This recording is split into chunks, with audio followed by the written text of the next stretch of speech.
It has been very, very cool getting to hear from both Callahans and getting to hear from some of the rookies as well.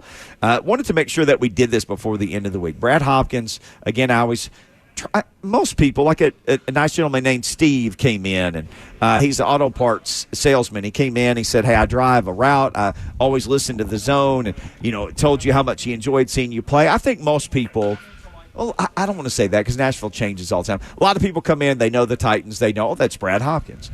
But all these people are just moving to town, right? They're new to Nashville. So when I'm talking about Brad Hopkins, offensive lineman, they say, okay, I'm new to Nashville, 13-year veteran, all the years with the Houston Oilers, Tennessee Oilers, and Tennessee Titans, a left tackle who played at the highest level here and really set the standard for that position here for as long as there's going to be Tennessee Titans playing here. And had Michael Roos, who came along and played well after you and was a fantastic dude, and Taylor Lewan, who came in, and he tried to keep that legacy going and certainly did for as long as his body would hold out. Now he's a big media king. So I got to find the next guy. Got to find the next Brad Hopkins, and that has been a tough slog for the past few years, Brad, especially as Taylor got beat up, and we could see that his career was going to come to an end.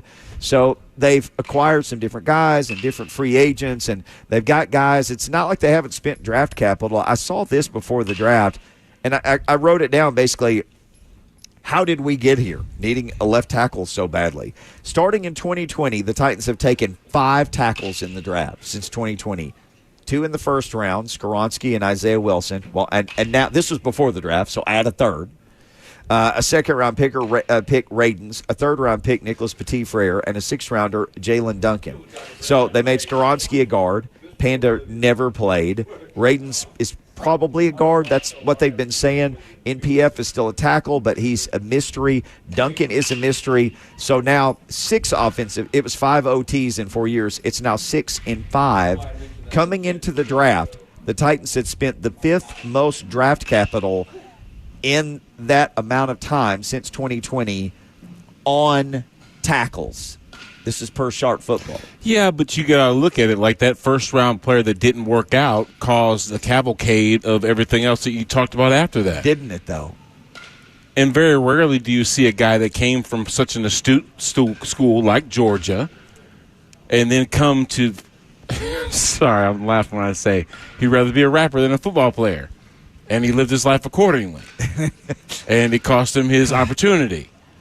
If music is your passion, that's what you want to do. I expect to see a gold hit for what you gave up. 100%. You know what I'm saying? So yes. If that's the case and you want to commit yourself to something else in life, hey, do you.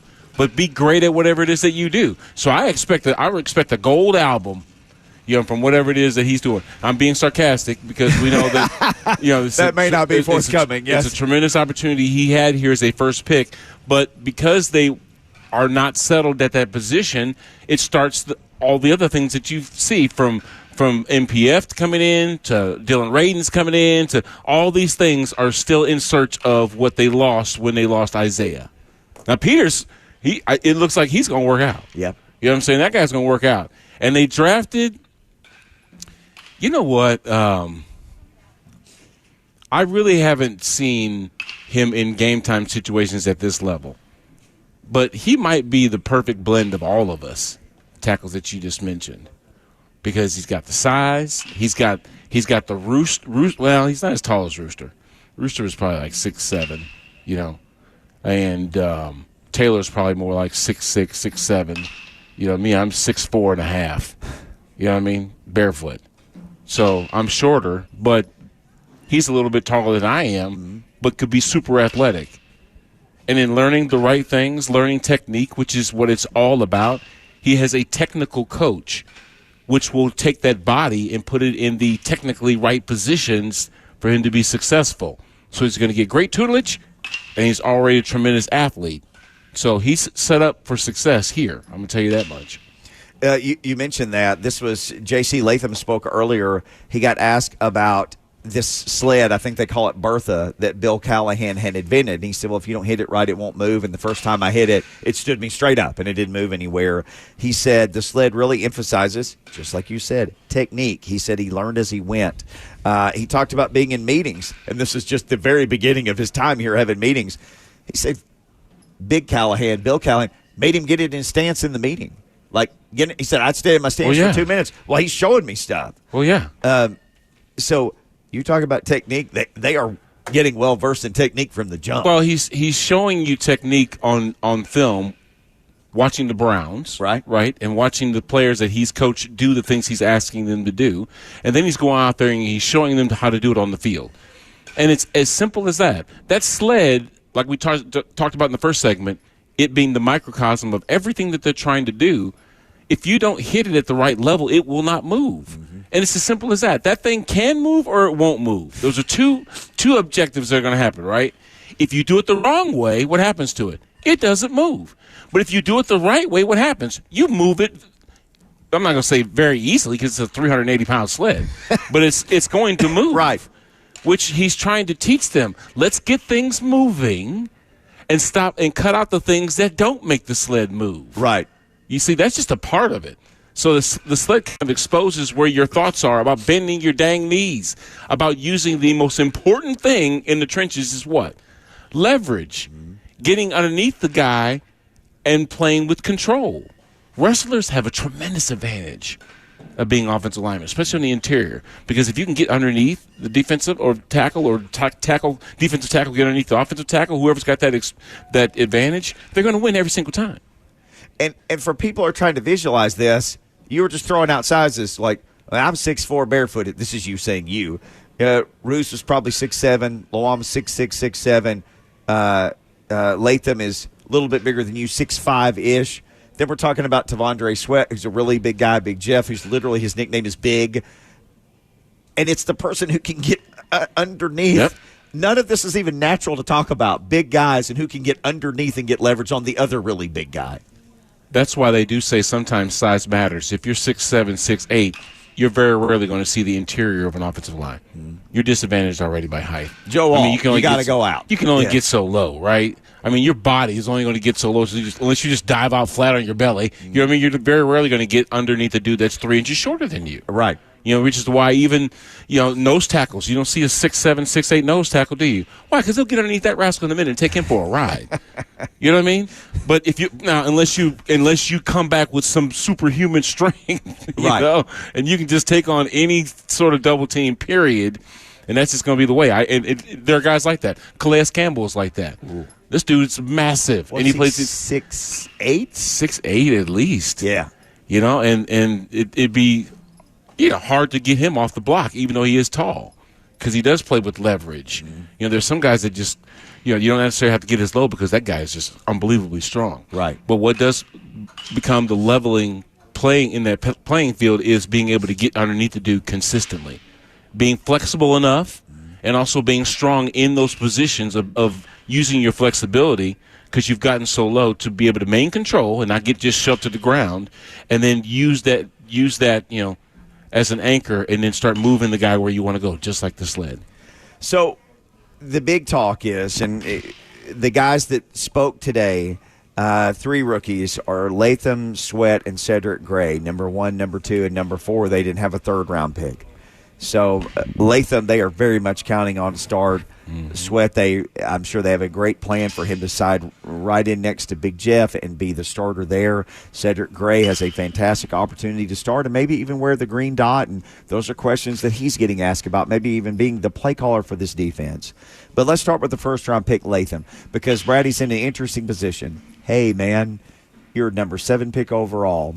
We've been deficient in offensive line play. We are bringing you in. We're going to ask you to do something, though. You've typically played on the right. We're going to ask you to move over to the left. And so for the person driving their car and they think, well, I mean, they're still an offensive tackle. They're still playing on the offensive line. How different could it be? What is that challenge? So I'll ask you, a guy who played left tackle 13 years in the league, what is this young man facing challenge-wise to go from the right side to the left side? Well, something that he's already been working on, Mickey, it's just shifting the mechanics over in your mind to create a different muscle memory. Mm-hmm. The reason why he does things consistently well at right tackle is only because he's just been doing it at right tackle. Right. We're going to ask him to do the same things just over on the left side. He already anticipated himself being a left tackle in the league, so he's been working on that, wherever he was at before he got drafted. Those are the things that he was preparing himself for. Same thing that Bill's got him doing now. His offensive line coach working exclusively at left to create those habits that then just become muscle memory. So that's all it is. It's just getting the hours in that it takes to kind of retrain your mind, even though you're not, you know most of what you need to know. Sure. It's just flipping it to the other side. But now you've got to get your body to react to what you know now on the left side versus the right. I know it sounds kind of confusing, but all it is just simply retraining your brain to be able to do everything that you were dominantly doing on your right just to your left. And it just keep doing it over and over and over again. He'll be fine. I'm literally trying to equate this to, would this be like if somebody played the guitar right-handed and you say you've got to play the guitar left-handed now? Exactly. Guess what? The guitar strings don't change their tone. Right. Or how you play them to create a song. But what changes is what? In your mind, how the fingerings are from your right hand to now your left hand. Yes. That sounds crazy to be able to do that, actually. Can you do that? No. Paul McCartney can. I've seen him do it in videos. Is there an ambidextrous guitarist? Oh, I'm sure there are some people who are, but it would be so rare. I've never seen anybody do that out. The closest thing I've ever seen, Paul McCartney, sidebar here, is left-handed. Yeah. He was like doing a visit somewhere. A young man was playing a song on a right-handed guitar, and he said, I'm going to play you a Beatles song, and he played a little bit. There's this videos out on the internet, and it's strung a certain way, the way the strings are. And he plays it, and Paul goes, you messed up one thing, I'll show you. He took the guitar, flipped it over left-handed, with the string strung for a right-handed, and just played it like he wasn't even thinking about it. Wow. I've seen one person do that. Now, I know we're Nashville. There's people listening right now. I can play with both hands. But I'm trying to equate that literally to what he's doing. Or if you've always thrown with your right hand and somebody said, you're going to have to learn how to throw with your left to be on this team. Yeah. Is it even to that extreme? I wouldn't say that. Okay. No, because all you're talking about here is simple footwork and hand placement. Okay. Okay? In other words, I've got to have my outside foot splitting my inside foot. Okay, that's just a good rule of thumb, right? Well, guess what? I mean, if you switch it over in your head, you're just splitting your outside foot down the middle of your inside foot. It's not that hard. Trying to keep your feet as wide as your shoulder pads. Mm-hmm. That way your feet aren't too wide to where you lose balance or too narrow to where you're standing too tall and lose leverage. It doesn't change. Mm-hmm. That same rule of thumb applies to either side. I would imagine learning guitar to playing it on the opposite hand. It sounds insane to me. It's insane. But to think about where I need to put my hands as this rusher is coming closer to me, I mean, the same patience that it takes to be able to be effective on your dominant side is the same patience it takes to be effective on the other side. It doesn't change. Well, it'll be interesting to see how it looks. So do you think they kicked the tires on a couple of receivers? They signed one. There are other positions, obviously, where they just don't have a lot of people. They don't have a lot of tight ends right now. It's obvious there are some places where they're deficient and need to add some people. When you look at the offensive line room, Sadiq Charles, NPF, Skoronski, Brunskill, Latham, OJ, as Vrabel called him, Ojuku, Jalen Duncan, Leroy Watson, Latavius Simmons, Radens, Rupsich, Cushenberry. Do you look at this group and think there's enough there? Obviously, the left side is set all the way to Cushenberry at center. Do you look at these parts and think some combination of Radens, Brunskill, maybe handle the right guard, maybe it's NPF, maybe Duncan, maybe it's OJ who can kick out and play right tackle?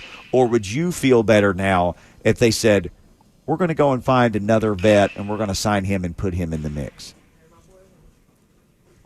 I don't think another vet is the answer. Okay. Because why is another vet available? Because he's not good enough to be on a roster right now. That's just, either he's too expensive or too inexperienced. Mm-hmm. You know what I mean? That's just the way it comes down to it. There's either a dude out there that's a ringer, that is a no thought ever about his ability to compete, that kind of dude, and he might cost you more, but you're just kind of waiting to see if you can't, suffocate that whole situation and get him for cheaper right. as it gets closer to the season, right? Or there's the dude that just flat out, hey, look, he's just not very good. Right. You know what I mean? That's why he's available, because he's just not very good. So what you're dealing with to me is the most important reps are one-on-one reps that I see from here up until the first preseason, if not regular season game.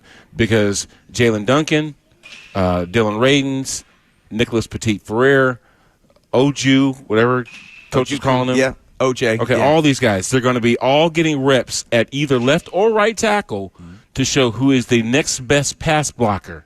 And that is who that guy is going to be. It'll be shown to me by his performance on the field. They're not going to be in set spots. They're going to be moving them around to see who's most effective at what spot. And then from there, they're going to look at the grades and going to say, hey, look, within our own group internally, this guy right here is holding up better than anybody else. And that's what they're going to do. That's how you find out who in that group right there is capable of playing most consistently at that right tackle spot. And they'll rinse and repeat for the guard. I just want to ask you this because I don't know if we've ever talked about it. As you've watched Dylan Radin's play, is he more of a guard or more of a tackle to you? Dylan Radin. See, I think that height thing for me with Dylan makes it almost impossible to talk about him being inside. He's 6'6". Okay. You know what I mean? That's Hartwig. Justin Hartwig. Justin Hartwig was a tall center. Yes. If you think about it. Yes. You know what I mean? But he played it very well because he was flexible and played with great leverage. You know what I mean? So, and he's athletic. For a big dude, he was very athletic. So you got to have that combination. I don't know that Dylan's as athletic as Justin was to be able to move down inside like that. You know? Because put it this way, if flexibility wasn't an issue, then why wouldn't he be a dynamic tackle? Right. He'd be flexible. He'd be athletic. And, eventually he'd start getting some wins, but that has not been proven the case. We're still talking about where to put him. You know what I mean? So that's all I'm saying about that. I mean, 300 pounds, got the right weight, right? To it, to be solid, to be stout. But if you're tall and can't play with leverage and got a good waist bend, got good knee bend, I had a coach tell you, don't be a waist bender, babe. God rest his soul. That was Larry Bechtel. Oh, man. He passed away this past year. At the big football camp in the sky now. Yeah, exactly. Wow, is there a football camp up there? I thought heaven was a good place. I think for guys like him. Anyway. Yeah, he gets just a coach. He's got the pit stain shirt and the coaching shorts, the black coaching shoes. Yeah. Hopefully it's like a place where coaches had drinks. You know what I mean? Instead of just on a football field. Oh, man, there's just a slab that never stops moving up there. I want to believe that.